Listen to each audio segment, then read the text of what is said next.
Ishani ma'am. Makeup room ready है मेरा? हाँ मैम, जैसा आपको चाहिए बिल्कुल वैसा ही है, और आपका फेवरेट रूम फ्रेशनर भी है। और एक काम करो, डायरेक्टर को जाके बोल दो कि 2 से 3 घंटे तो लगते ही हैं, राइट? और मेरे मूड के ऊपर है कि मैं खुद ही रेडी होके सेट पे आ जाऊंगी, ठीक है? ठीक है मैम। चलो।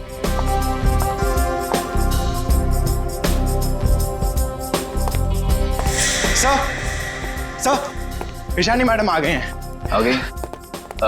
बीबू जी। देख, महारानी के तैयार होते ही आज का पूरा शॉट उसको अच्छे से समझा देना। जी सर। ठीक है? मैं उसके नखरे नहीं झेल सकता। Yes sir. सर अगर उसने मुझे थप्पड़ मार दिया तो खा लेना एक थप्पड़। स्पॉट सुन, ईशानी मैम का जूस और लो कैलोरी दही जल्दी से लाना, नहीं तो वो शूट कैंसिल कर देगी। सुनो, क्या मतलब है ये सब का? तुम लोग इधर उधर भाग रहे हो जैसे कि पता नहीं कोई शेरनी आ गई है। जाओ जल्दी से जाकर ईशानी को रेडी करवाओ। अब भी मैं डायरेक्शन टीम को बोल के आती हूँ।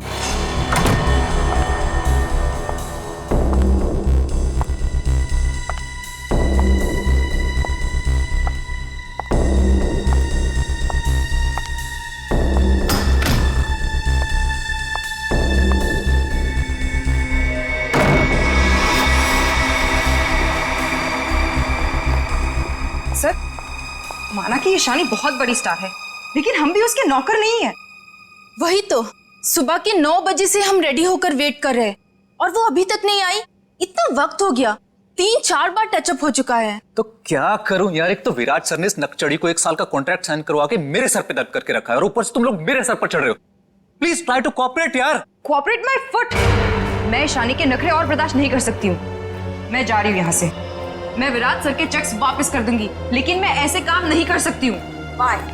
अरे मैडम रुके। अरे सर आप ही रोके समायरा जी को। अगर आज शूट नहीं हुआ ना तो विराट सर सबकी छुट्टी कर देंगे सर। जाने दे उसको, एक ईशानी 100 सुमेरा के बराबर है।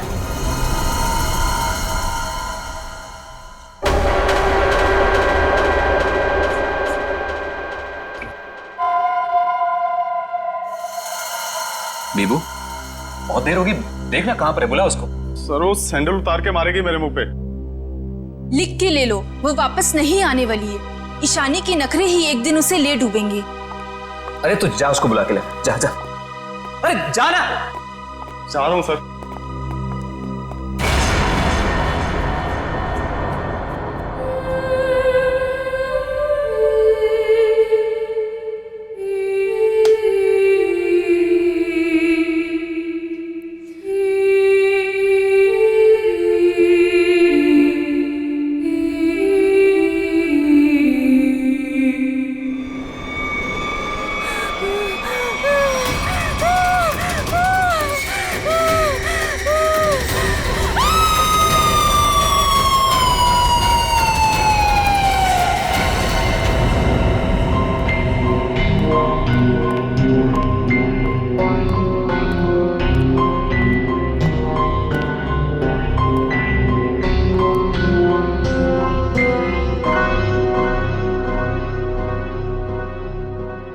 मैम,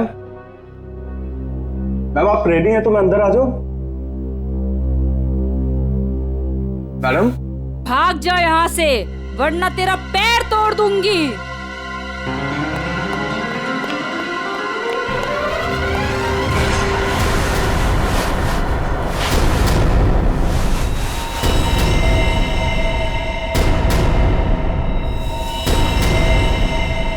नहीं, उसने कहा भाग जा, तो भागकर मेरे पास आ गया। अंदर जाने की हिम्मत नहीं की। उनके बिना बोले मैं अंदर कैसे जाता? आप नहीं जानते सर, गला दबा देती वो मेरा। 3 घंटे से वो तैयार हो रही है, यहाँ शूटिंग का टाइम निकला जा रहा है, तुझे अपने गले की पड़ी है। मैं देखता हूँ, चलकर चलो।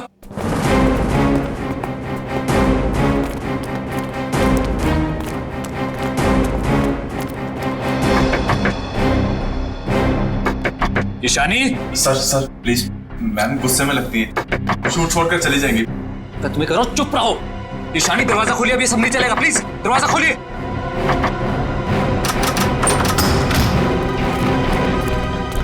अरे मैम ये हेड क्यों पहनी आपने?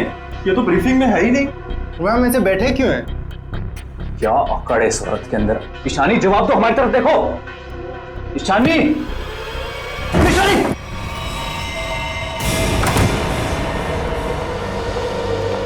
कभी काम नहीं करूंगी मैं उस नकचड़ी शानी के साथ।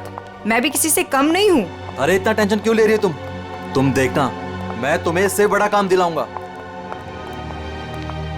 मैं अभी मम्मी को फोन करके बता देती हूँ कि आज मैं लेट आऊंगी। ठीक है, तुम मम्मी को फोन कर लो, हम तुम्हारा अंदर इंतजार करते हैं। ठीक है, मैं अभी आती हूँ। ठीक है।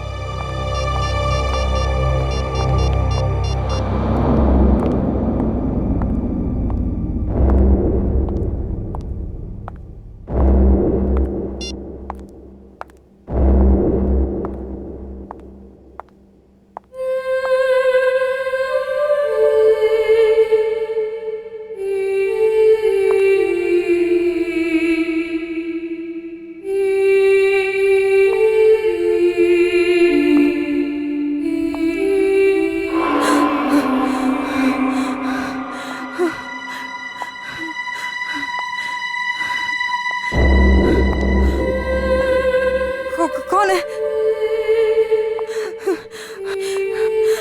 सामने आओ। ये है? ये यहाँ कैसे?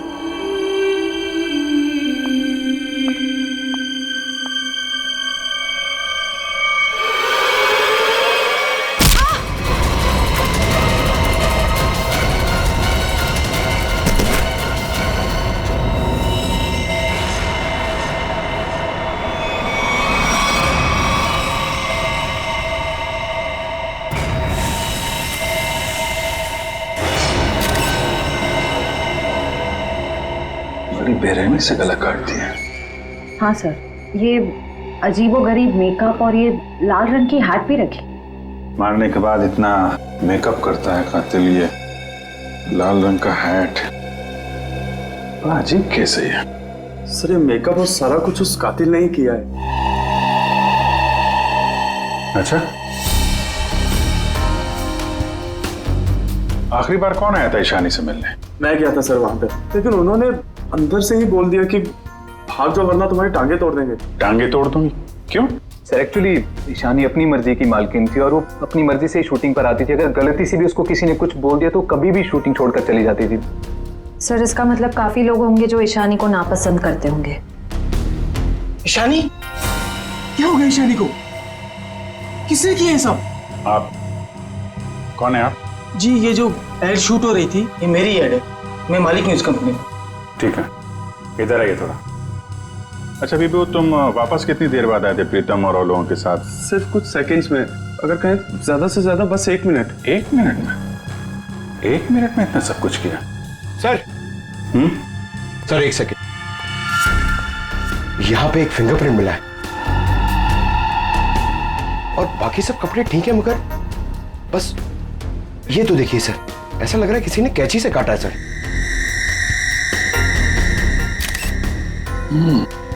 और सर यहाँ पे खून मिला है सर। कातिल पहले से ही कमरे में मौजूद था। सर हो सकता है बिहू ने जो आवाज सुनी वो ईशानी की हो ही ना। हो सकता है। क्या ईशानी से मिलने कोई आया था क्या? नहीं सर, और किसी को आते जाते नहीं देखा। सर कहीं ऐसा तो नहीं कि खूनी ईशानी के कमरे में पहले से ही छुपा हुआ था?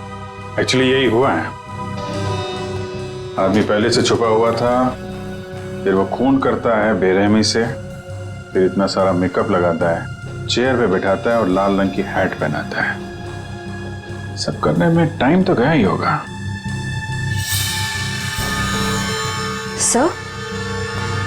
सर ये देखिए, ईशानी का टॉप भी कटा हुआ है। इसे भी काटा गया है? उधर भी कपड़े कटे हैं, इसका टॉप कटा है, लगता है ये जानबूझ के किया गया है।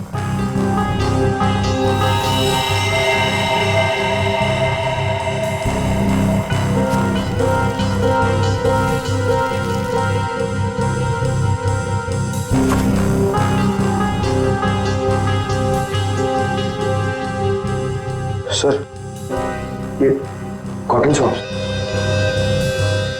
लगता है मेकअप करने में इस्तेमाल किया गया है। वंश, ये सारी चीजें और बॉडी को फोरेंसिक लैब भेजो, तब तक हम लोग जरा बाहर देखते हैं। सर बहुत ही अजीब बात है, किसी ने भी खूनी को आते जाते देखा ही नहीं। आने जाने की तैयारी पहले से कर रखी थी खूनी ने, अपना काम किया और निकल भागा। पर सर ऐसी कैसी तैयारी की होगी कि यूनिट के किसी भी मेंबर ने उसे नहीं देखा? इतना हंगामा हो गया यहाँ पे और ये बैठा सो रहा है। जी साहब। यहाँ से किसी को आते जाते देखा तुमने? साहब मैं तो अभी 5 मिनट पहले ही आया हूँ। 5 मिनट पहले? ये शूटिंग का टेम्पो है ना? हाँ साहब, ये शूटिंग का ही टेम्पो है। तो ये टेम्पो अभी बाहर कब गया था? साहब यही कोई 1:30-2 बजे के आसपास। 1:30-2 बजे? सर उसी दौरान तो ईशानी का खून हुआ था। जब टेम्पो बाहर गया था तुम्हारे साथ कोई और भी था? नहीं। अच्छा, पीछे कोई बैठ कर गया था, तुमने किसी को आसपास देखा? मैडम पीछे तो सामान रहता है, अब पीछे कोई बैठा हो तो मैंने नहीं देखा। इससे अच्छा तरीका और क्या हो सकता है खूनी के यहाँ से निकलने का?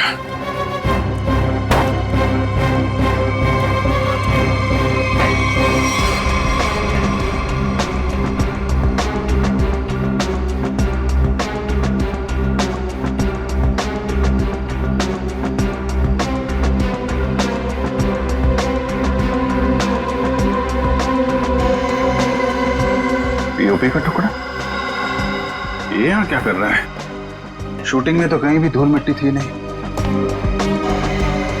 ये मिट्टी का टुकड़ा कहाँ से आया? साहब इसमें तो प्रॉपर्टी का सामान रहता है। प्रॉपर्टी के सामान और उसमें पीओपी का टुकड़ा, मतलब कोई और था यहाँ पे।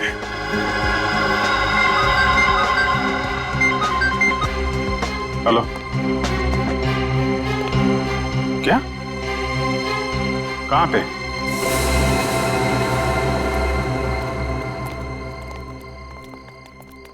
आपने फोन किया था?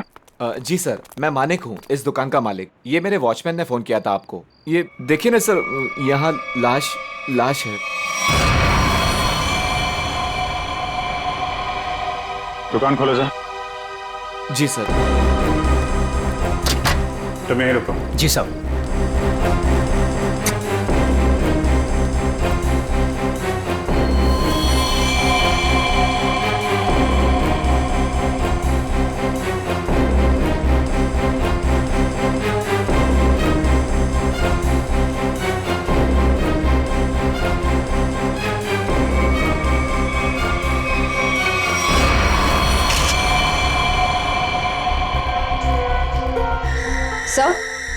सर इसे भी बिल्कुल ईशानी की तरह मारा गया है।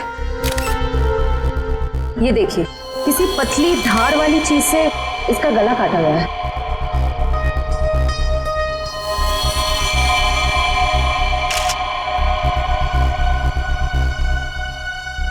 सर ये देखिए, इसका टॉप भी वैसे ही काटा गया है। इसका मेकअप निकालो, देखो कौन है ये। Yes sir. ये लाश दुकान में आई कैसे? सर मुझे नहीं मालूम। दुकान तो बंद थी ना, आपने ताला खोला है, तो ये क्या लाश अपने आप आ गई यहाँ पे? सर मैं क्या बताऊं, ये सब कैसे हुआ? ये लाल टोपी और इसके कपड़े भी मेरी दुकान की नहीं है, और मैं इस लड़की को तो पहली बार देख रहा हूँ। सर मेकअप निकल गया। ये तो समायरा है ना? इसकी भी मॉडलिंग वाली फोटो हमने देखी थी वहां पे। हाँ सर। ये दुकान की चाबी आपके अलावा किसके पास रहती है? मेरी पत्नी सोनाली के पास, लेकिन वो तो पटना गई हुई है। अच्छा,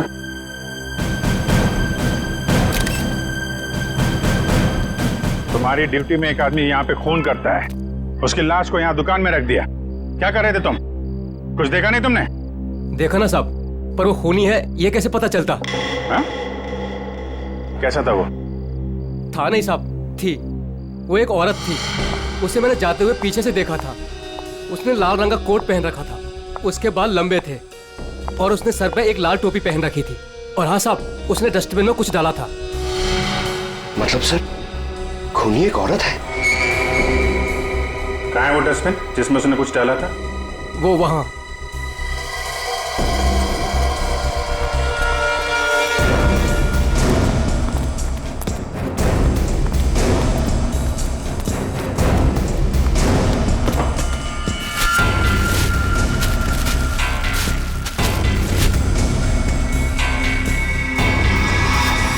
तो ये तो फिशिंग का सामान है, मछली पकड़ने का कांटा वाटा। सर ये तंगुस पे खून लगा है।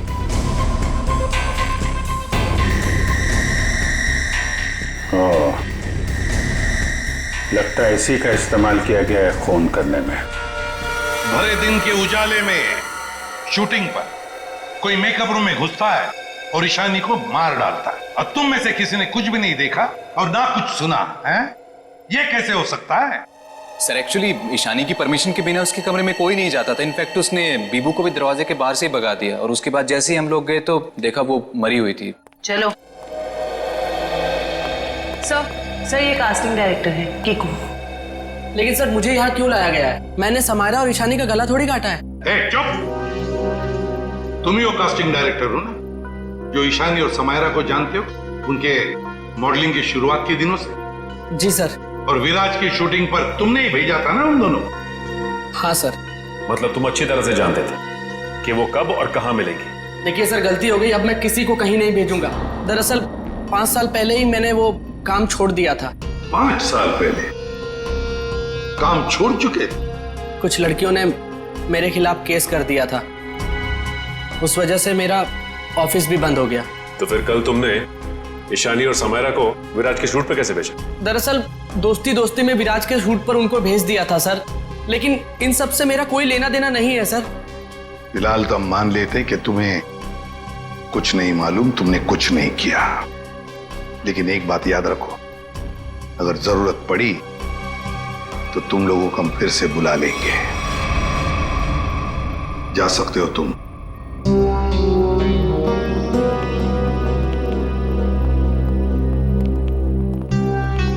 इन तीनों पे कड़ी नजर रखनी पड़ेगी। देखो वो कहां कहां जाते हैं, किस किस से मिलते हैं, क्या क्या करते हैं। सर लेकिन खूनी तो एक लड़की है ना? हाँ, खूनी तो लड़की है, लेकिन खून करने में किसी लड़के का भी तो इस्तेमाल हो सकता है। समायरा और ईशानी दोनों मॉडल्स थी, मॉडल। लाल टोपी, मारने के बाद सफेद रंग का अजीब मेकअप, मारने के लिए फिशिंग का सामान, और फिर उन दोनों खून में सब कुछ बिल्कुल एक जैसा। तो एक बात समझ में नहीं आई कि खूनी ने ये मछली पकड़ने का सामान क्यों इस्तेमाल किया खून करने के लिए? सर बहुत ही अजीब है ये खूनी, और एक ही दिन में 2 मॉडल्स को मार डाला इसने। पता लगाना पड़ेगा कि समायरा और ईशानी दोनों मॉडलिंग के अलावा और कुछ करते थे या मॉडलिंग करने से पहले क्या करती थी।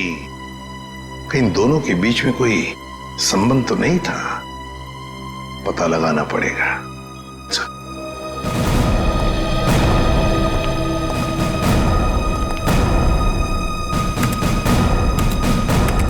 तो 2009 में समायरा और ईशानी ब्यूटी रिबन नाम की मॉडलिंग एजेंसी में काम करते थे, जिसका मालिक ये कीकू था। Kiku, casting director Kiku. इस कीकू के बंद पड़े ऑफिस में जाना पड़ेगा, देखना होगा शायद इसके बाकी मॉडल्स की भी जान को खतरा हो, और ये भी हो सकता है कि हमें उस औरत के बारे में कोई सुराग मिल जाए।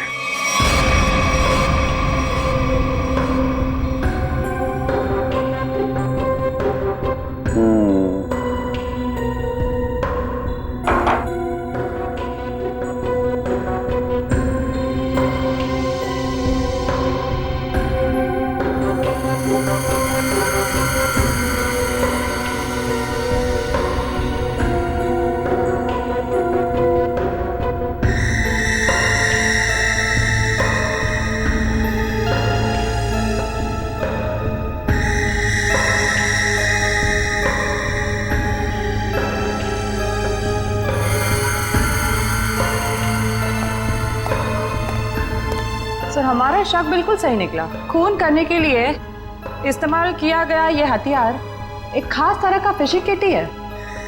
सर आप सुन रहे हैं मैं क्या कह रही हूँ? हाँ सुना तारिका, लेकिन मैं फिलहाल किसी और काम में हूँ। क्या? खूनी का कद नापने में। अरे वाह सांगे, खूनी के कद का पता लगा लिया तूने? हाँ बस 1 मिनट से नहीं, ये दोनों के गर्दन का ये घाव देखो बस। ये घाव का निशान ऊपर की तरफ बना हुआ है, ना तो सीधा है ना नीचे की तरफ। मतलब खूनी ने तार से इन्हें ऊपर की तरफ खींचा। इसका मतलब साफ है खूनी की ऊंचाई इन दोनों से ज्यादा थी। मतलब सर वो खूनी औरत इन दोनों से लंबी है? बिल्कुल पंकज, और लगभग 5 फीट 7 इंच थी, ये मेरी ट्रिग्नोमेट्रिक कैलकुलेशन मुझे बताती है, इंक्लूडिंग वो जो सैंडल उसने पहने हुए थे उनके।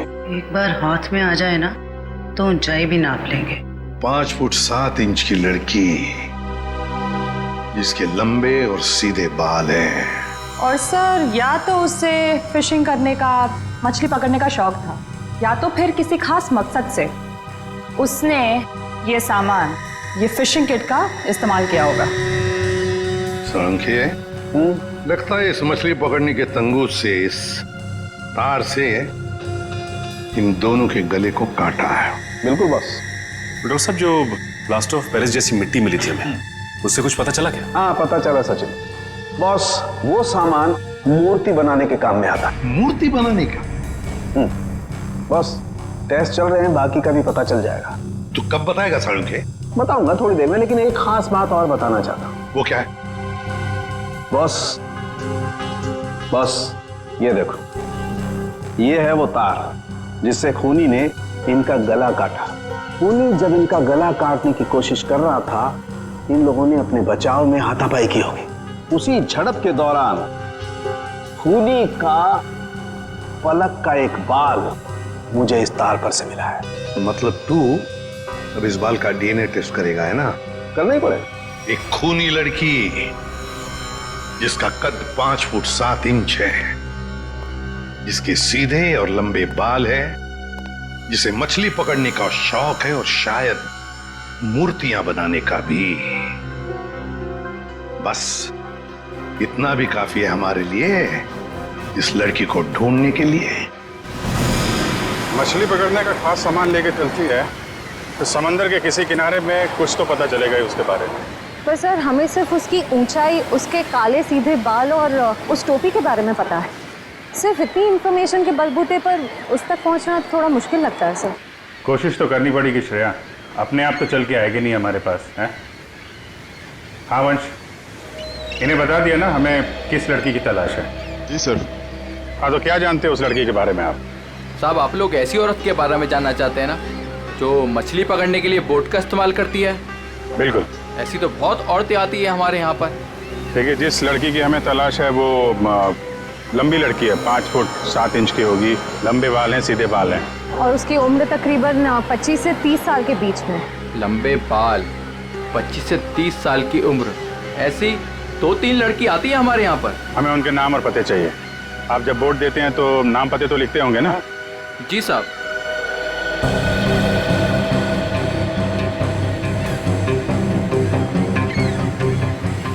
ये तीनों लड़कियां आती हैं 5-6 महीने से हमारे यहाँ पर अपने कुछ दोस्तों के साथ।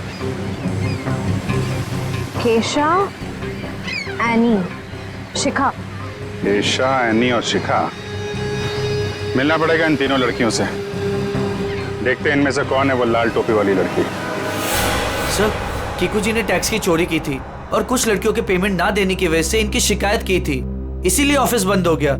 और इनका कोई क्रिमिनल रिकॉर्ड भी नहीं है सर। उसका खून हुआ है वो 2008 में कीकू जी की एजेंसी से ही लॉन्च हुई थी, इसलिए ये अभी शक के घेरे में है। विराज, तुम ये बताओ कि तुमने तो कीकू जी के साथ और उन मॉडल्स के साथ काम किया था, तो तुम्हें कभी लगा कि वो मॉडल्स किसी मुसीबत में है या फिर कीकू जी के काम में कोई गड़बड़ है? मैं शानी और समायरा के साथ पहली बार काम कर रहा था, और जहाँ तक कीकू जी की बात है तो पैसों के लेन देन में धांधली के अलावा इनमें दूसरी कोई कमी नहीं है। सर, इन तीनों मॉडल्स के कद, रंग और बाल खूनी से कुछ हद तक मिलते जुलते हैं। एक काम करो, इन सबसे पूछताछ करो कि मॉडलिंग के अलावा ये लोग क्या काम करते हैं, क्योंकि इन्फॉर्मेशन ये है कि आजकल इनमें से कहीं मॉडलिंग नहीं करती।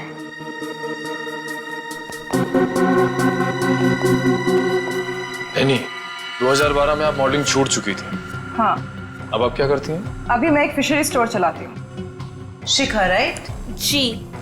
आप एक प्रिंट मॉडल है, ये तो हम जानते हैं। इसके अलावा क्या करती हैं? मैं कुछ भी नहीं करती। और आप क्या करती हैं केशा जी? मैं मूर्तियां बनाती हूँ। मूर्तिकार। ठीक है, थैंक यू।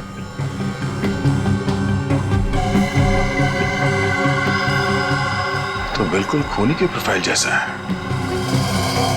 कंपनी का नाम रेड इंक। मेरा शक सही है, इस एजेंसी के मॉडल्स का ही कुछ राज है। सर, एनी, केशव और डॉली, उन तीनों की प्रोफाइल्स कुछ उन्हीं से मिलते जुलते हैं। सर, इनका संबंध मूर्तियां बनाने और फिशिंग से भी है। तो इनका प्रोफाइल पेशा दोनों शक के दायरे में है। एक काम करो, इन तीनों को ब्यूरो लेके चलो।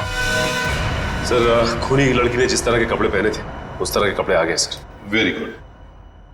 पंकज, इन तीनों के नंबर्स हैं ना हमारे पास? Yes sir. सेलफोन नंबर्स जरा ट्रेस करो, देखो जब उन दोनों लड़कियों के खून हुए तब ये तीनों कहां थी। Yes sir. जयंती सर, ले जाओ। जी, आप तीनों मेरे साथ आइए। कहाँ? अभी बताती हूँ, आओ।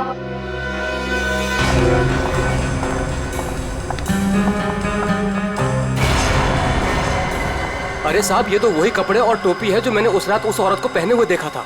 तो फिर आप जरा ध्यान से देखो इसे। क्या ये वही लड़की है, वही औरत है जो उस रात खून कर रही थी? सर, मैंने उस औरत का चेहरा सामने से नहीं देखा था, उसे जाते हुए मैंने पीछे से देखा था। जाते हुए देखा? जी सर। ठीक है, केशा जरा वहां तक चल के दिखाओ। सर, ये कैसी जांच है आपकी? जितना कहा है उतना ही करो।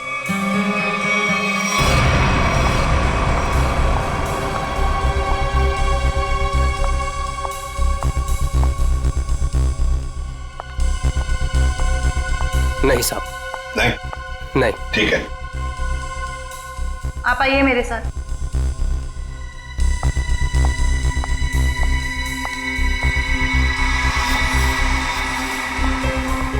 रुको, वहां तक वॉक करके आओ।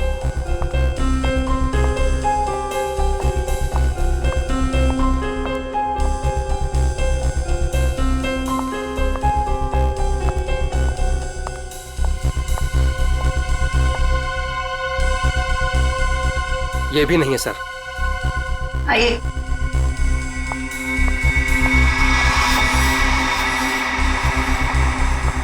सर, इन्हें तो कपड़े काफी अच्छी तरह से फिट हो रहे हैं। हाँ, दिख रहा है। अब ऐनी जी जरा चल के भी दिखाइए।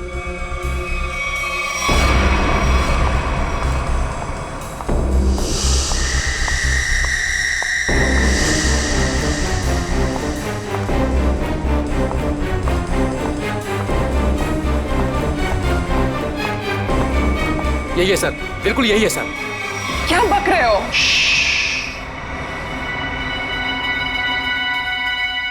सर,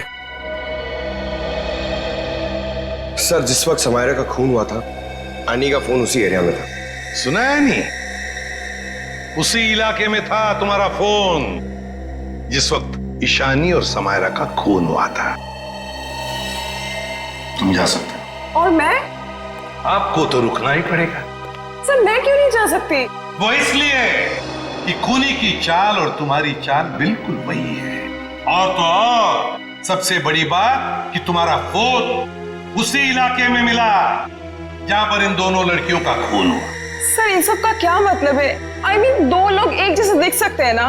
और फिर वॉचमैन ने ऐसा तो नहीं कहा कि मेरा चेहरा खूनी के चेहरे से मिलता है। लेकिन जिस वक्त खून हुआ उस वक्त तुम्हारे मोबाइल की लोकेशन भी वही की बता रही है, और ये सब कुछ इत्तेफाक तो नहीं हो सकता। सर, उस वक्त सैकड़ों लोग उस एरिया में थे, तो क्या सब खूनी है? बस बस, बहुत बोल दिया। बताओ क्यों किया खून ईशानी और समायरा का? सर, आप मुझ पे दो खून का आरोप लगा रहे हो। मैंने कुछ नहीं किया ऐसा। अभी तो सिर्फ आरोप लगाया है, सजा मिलनी तो अभी बाकी है। सजा? जी, सजा, खून की सजा, फांसी। सर, मैंने कुछ नहीं किया ऐसा। मैं बताती हूँ सर। बताओ। पर मेरी एक शर्त है। ये लो, इनकी एक शर्त भी है। चलो बताओ, क्या शर्त है? सर, मुझे 50 लाख रुपए चाहिए। 50 लाख रुपए? हाँ। चलो, दे दिए। अरे लेकिन तुम पैसों का क्या करोगी? तुम्हें तो सजा होने वाली है। आप वो सब छोड़िए, मैं आपको बता रही हूँ ना, मैंने कुछ नहीं किया। सर, मैं तो सिर्फ उसे जानती हूँ जो खूनी को जानता है। और वो है शिखा। शिखा? तुम इतने यकीन के साथ कैसे कह सकती हो आप लोग पता कर सकते हैं ना? हाँ, वो तो हम पता करेंगे। सर मेरे पैसे? पैसे? कौन से पैसे? सर अभी आपने बताया आप देंगे। कब? नहीं सर, मैंने तो कुछ नहीं सुना। कब कहा? सर ये सरासर धोखा है। नहीं नहीं नहीं नहीं, यानी जी हम कभी धोखा नहीं करते। हाँ, धोखा जरूर करते हैं जब कोई कानून के साथ खिलवाड़ करता है, तब कभी कभी सीआईडी वाले धोखा देते हैं। ले जाओ इसे। सीआईडी फिर से? अब क्या कर दिया मैंने? आपने क्या किया है क्या नहीं ये तो हम पता लगा लेंगे, लेकिन आप एक नंबर के झूठे हैं ये पता चल चुका है। क्या मतलब है आपका? आपने कहा आप समायरा को नहीं जानते? 2009 में समायरा ने आपकी कंपनी रेडिंग के लिए मॉडलिंग की थी, सच है? रेडिंग? इसे कैसे ढूंढ लिया आपने? हमें पता चल चुका है। 2009 के रेडिंग के फोटोशूट कैंपेन में ईशानी और समायरा दोनों ने मॉडलिंग की थी, है ना? मैम ये कंपनी मेरे नाम पे तो थी, लेकिन मैं इस कंपनी का मामूली सा छोटा सा पार्टनर था। आप इस कंपनी के असली मालिक से क्यों नहीं पूछते? असली मालिक कौन है? चैताली। आप उससे क्यों नहीं पूछते? चैताली? केस में पहली बार ये नाम आया। कहाँ रहती है वो? ये नहीं हो सकता, ये नहीं हो सकता। अगर सीआईडी को सच का पता चल गया तो बहुत बुरा हाल होगा मेरा।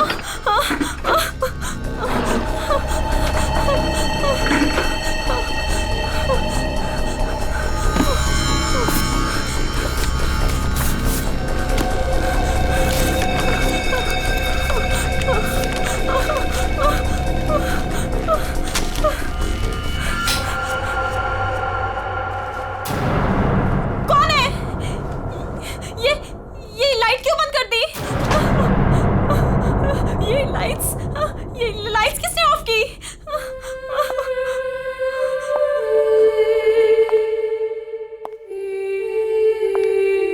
कौन है वहां? कौन है वहां?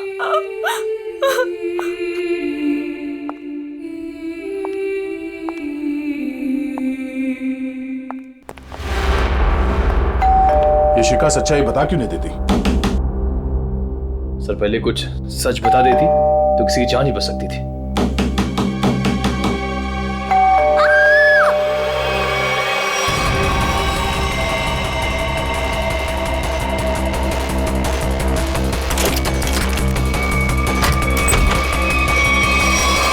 शिका, शिखा, शिका, बचाओ!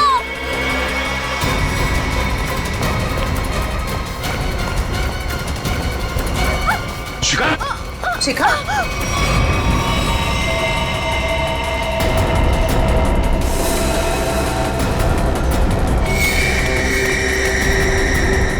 नस कटी नहीं है। इशिता जल्दी एम्बुलेंस को बुलाओ, जल्दी। भाग गई, कोई बात नहीं, बच के जाएगी कहाँ? सर को जलाने की कोशिश भी की गई है। Oh no. शिखा,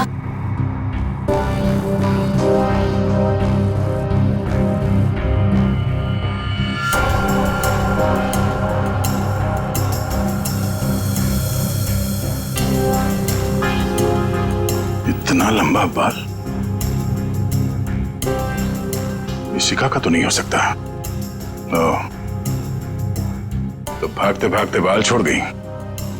देखते हैं कहां तक भागती है ये। आइए सर।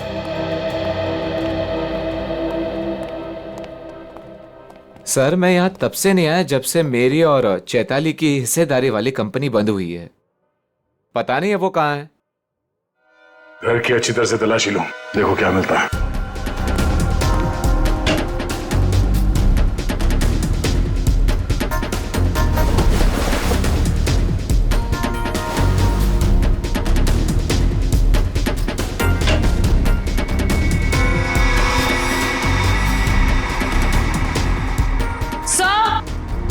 आ जाना थी।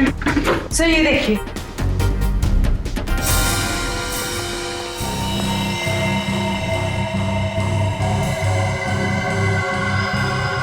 ये तो उस खूनी का पहना हुआ है। सर इस बंद पड़े घर में यहाँ कैसे आ गया? चल निकालो उसे बाहर।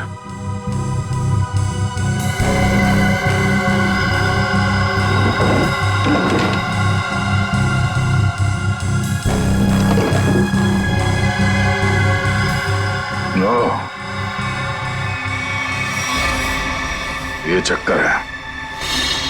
सारंगे, शिखा के घर की खिड़की से हमें एक बाल मिला, जरा मैच करके देख पलक के बाल से। ये रहा वो बाल सर, उस खूनी लड़की का बाल। बॉस, ये बाल हमारे किसी काम का नहीं, बेकार सबूत है। क्या मतलब? मतलब ये बॉस के खूनी के पलक का डीएनए रिपोर्ट आ चुका है। तो खूनी कोई लड़की नहीं, खूनी एक आदमी है। एक आदमी है जिसकी उम्र 40 से 45 साल। ये टोपी, लंबे बाल, सैंडल, ये सब धोखा है। तो मतलब खूनी कोई लड़की नहीं, बल्कि लड़की की भेष में आदमी है। ऐसा क्यों किया उसने? लड़की के भेष में क्यों? खून करने के और भी आसान तरीके थे उसके पास। लगता है ये खूनी कोई सरफिरा है।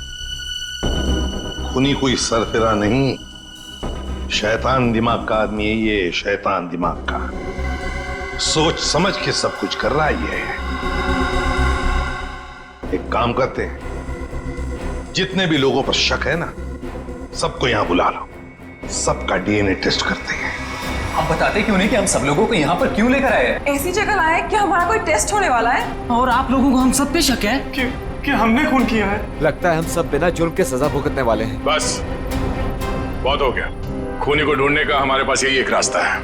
और वैसे खूनी का बहुत ही खास सुराग मिला है हमें। डॉक्टर साहब बिल्कुल ठीक है। दरअसल क्या है, खूनी चाहे कितना भी होशियार हो, कितना भी चालबाज हो, कोई ना कोई क्लू हम लोगों के लिए छोड़ जाता है। और इस बार भी खूनी एक क्लू छोड़ गया है, और वो क्लू है पलक का एक बाल। देखिए, मैं ऑडिशंस लेता हूँ, लड़कियां सजती हैं, संवरती हैं, अपनी पलकों को भी सजाती हैं, तो इन सब से हमारा क्या लेना देना? तुम्हें बड़ा यकीन है कि खूनी एक लड़की ही है? सबको मालूम है कि लंबे बालों वाली लड़की सबको मारती फिर रही है। और आप? लेकिन हमें जांच तो पूरी करनी पड़ेगी ना। सर हमें करना क्या पड़ेगा सर? ज्यादा कुछ नहीं, आप में से हर किसी को अपने पलक का एक बाल देना होगा, और जिसका डीएनए हम उस खूनी के डीएनए से मैच करके देखेंगे। और वैसे भी जब आप लोगों ने कुछ किया ही नहीं है तो डरने की तो कोई बात ही नहीं है। जयवंती, देखिए, आ जाओ। क्या बोलो?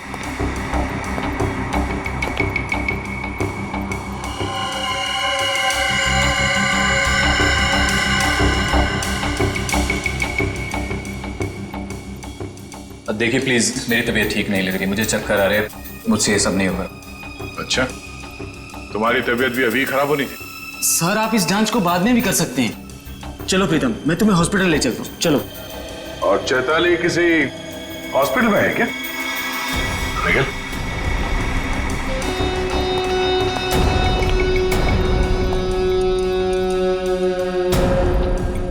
सही कह रहा हूं ना मैं? मिस्टर विराज या फिर चैताली का पति कहना बेहतर होगा।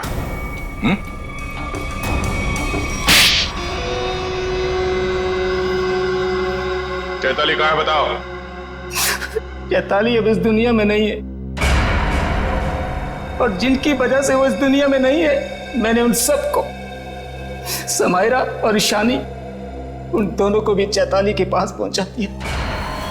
और जिस लड़की शिखा को आपने बचाया है, मैं उसे भी नहीं छोड़ूंगा। तुम सीआईडी के सामने किसी को जान से मारने की धमकी दे रहे हो मिस्टर विराज, बड़ी हिम्मत है तुम्हारे। घर में हमें पता चल गया था कि सारे खून के पीछे तुम्हारा ही हाथ है, और अब डीएनए टेस्ट से प्रूव भी हो जाएगा, लेकिन हम तुम्हारे मुंह से सुनना चाहते हैं। मैं तो अपनी बीवी को इंसाफ दिलाना चाहता था, बस शिखा, समायरा और ईशानी, ये तीनों मेरी बीवी की खुदकुशी की जिम्मेदार थी। पर ये बात मुझे 5 साल बाद पता चली। इतने सालों बाद तुम्हें कैसे पता चला कि ये तीनों तुम्हारी बीवी के मौत के जिम्मेदार है? ये 2009 की बात है। चैताली ने द रेड इंक कंपनी में पैसा लगाया था, और ये तीनों लड़कियां उसके बराबर की पार्टनर थी। माणिक तो बस नाम का पार्टनर था इनके बीच। मैं उस वक्त यूके में था, और इन तीनों लड़कियों को जानता भी नहीं था। लेकिन जब इनकी कंपनी नुकसान में चली गई, तो इन तीनों ने मेरी बीवी को कर्जे और बकायेदारों से लड़ने के लिए अकेला छोड़ दिया, और उसे मरने पर मजबूर किया। और जब तक मैं उसके पास पहुंचता, उसने फांसी लगाकर खुदकुशी कर ली। मैंने एक औरत का वेश बनाया और अपना बदला लेना शुरू किया, ताकि आप लोग ये सोचते रह जाएं कि खूनी एक औरत थी। शिखा के घर जो जलाया था वो एक सबूत था, उसको मुझ पे शक हो गया था। माना कि उन तीनों की वजह से तुम्हारी बीवी अब इस दुनिया में नहीं रही। तुम कानून की मदद ले सकते थे, लेकिन तुमने ऐसा नहीं किया। अपनी बीवी की मौत का बदला लेने के लिए तुम खून करने लगे। अब तुम्हें फांसी से कोई नहीं बचा सकता।